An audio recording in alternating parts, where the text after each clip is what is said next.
Welcome to Sense of Style. I'm Stuart. 8 cents for men who don't play it safe. Risky behavior is not for everybody, but it is for the strong and it is for the innovative. It is for people that take chances, take risks. When it comes to not playing it safe, there are a number of different ways. The easiest thing to do is to just wear something a little bit outside your comfort zone. I did that this year. I wanted to expand my fragrance repertoire.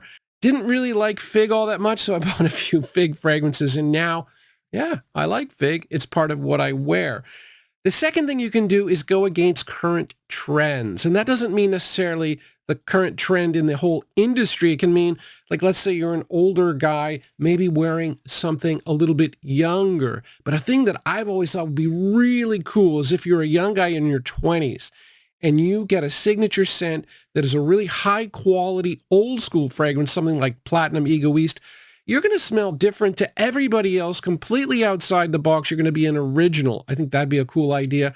And then finally, wearing something outrageous, going something really, really different.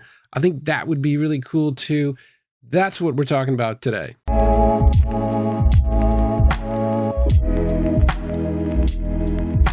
Fragrance number 1, this is Moschino's Toy Boy, and this was meant to provoke. This is actually a teddy bear wearing bondage gear. It is meant to be an outrageous fragrance. It's weird though, because some people they like it, they wear it, it's no big deal. And then you got others that are, oh boy, I've seen this in the comments, I've tried to wear it, it's just not for me.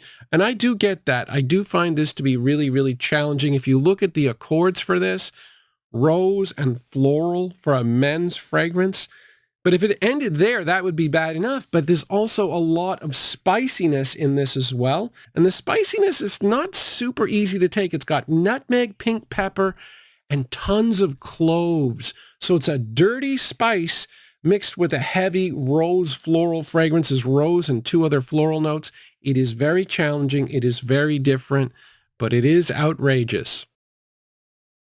Fragrance number 2, this is Carolina Herrera Bad Boy Le Parfum, a fragrance that is not for everybody and certainly not for every situation. It has a very prominent cannabis note.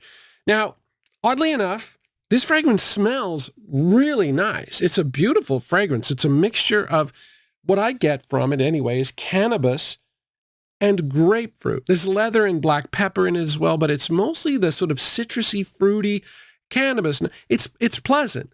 Now, it's not going to make you smell like you've been sitting there smoking doobies all day, but if someone gets close enough, they may ask a couple questions. You can definitely notice it's got a bit of a cannabis feel.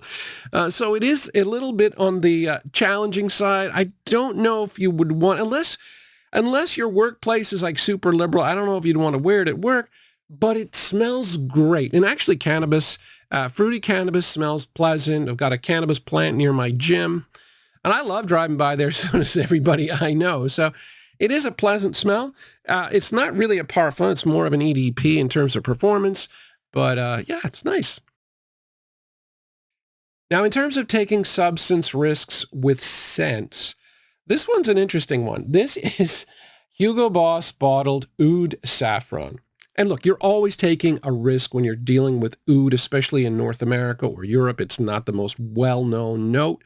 However, this fragrance is interesting in that it definitely has a faint odor of stale beer. You can really notice it. Now, I didn't notice it until I saw it in the comments mentioned, and then you just can't avoid it. It really does smell like stale beer.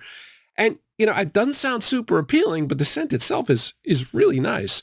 So this has a standard oud fragrance, the oud triangle with saffron and rose, but it's got a labdanum note that's got the same sort of dull, sweet scent that you get with stale beer. You can't avoid it. It really does smell like it. It's risky in a couple of different ways. It smells good, though, and I don't know if this is a good thing or a bad thing, but it is very strong and noticeable. Yeah.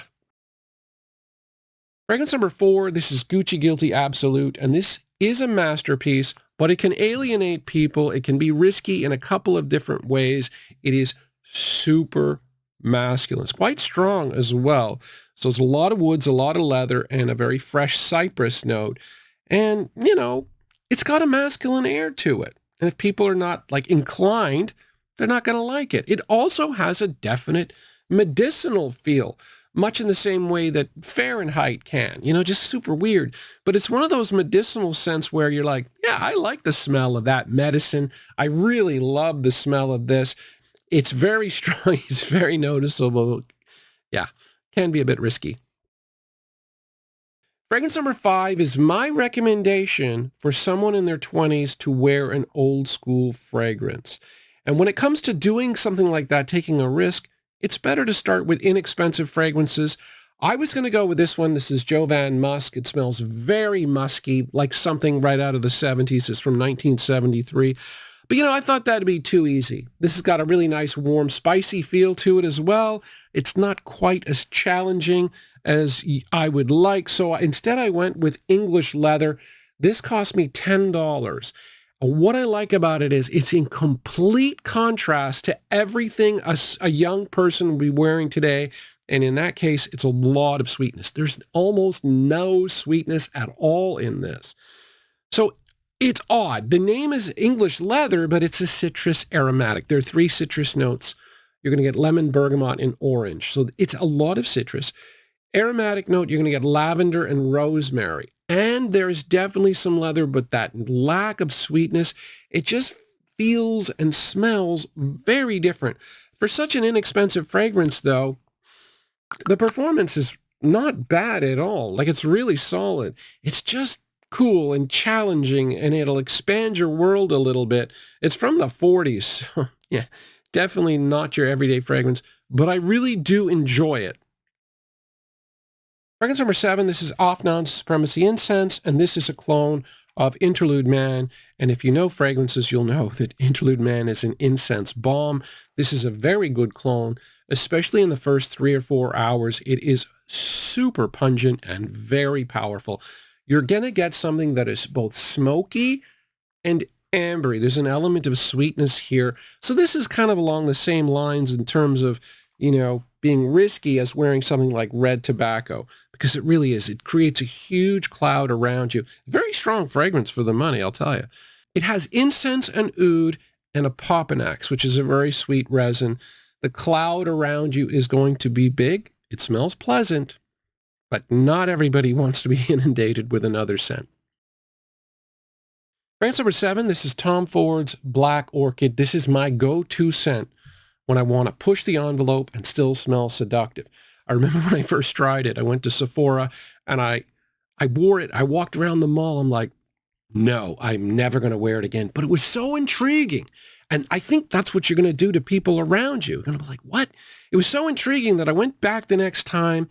I tried it again. I'm like, maybe. And eventually I broke down. I bought a decant. I used that all up really quickly. I bought another decant. A bottle is in my future. I really enjoy it. It's so intriguing because it's so different, especially on a man. So it's a lot of chocolate, a lot of vanilla, and an earthy quality. It's got both patchouli and truffle. So it's got an earthy feel that gives it a little bit of masculinity. It's just got that orchid note, that black orchid that really is feminine and pulls it slightly in a feminine direction. But it's fascinating. It's very, very strong. It's definitely, yeah, this is the kind of fragrance, though, I think that is really worth consideration if you're a guy, especially if you're a masculine guy, you're comfortable with yourself. But yeah, for getting attention, taking risks, I think it's great. Fragrance number 8, this is Louis Vuitton's Cactus Garden. I love Louis Vuitton, and I absolutely adore this fragrance. Unfortunately, this one has been discontinued. There are some clones that I'm going to look into. I've always liked it, though. The problem with wearing it is it doesn't really sort of fit in anything environmental. Like this one smells like a cactus garden in California, like the desert, like walking in the desert with a bunch of cactuses. It's got a really environmental feel to it. Anything like that is always going to be a bit of a challenge, to smell like a forest or to smell like a garden. And so it's kind of odd to wear. I do love it, though. It's a strange combination of bergamot, which is a citrus component. It's mostly citrus. Then you've got lemongrass and mate tea. And somehow, as soon as you imagine the cactus garden, it really works out, it really feels like it. Performance is average. I don't care. It smells awesome. Super expensive now because it's been discontinued. But yeah, it is definitely risky. But yeah, like I love that kind of thing. I probably talk too many of these like risky, take risks videos. Just that's the kind of thing that I like, that I admire in other people. I admire risk takers. I like pushing the envelope. I like trying new things and growing. And so yeah, hopefully you enjoyed it. Thanks for watching.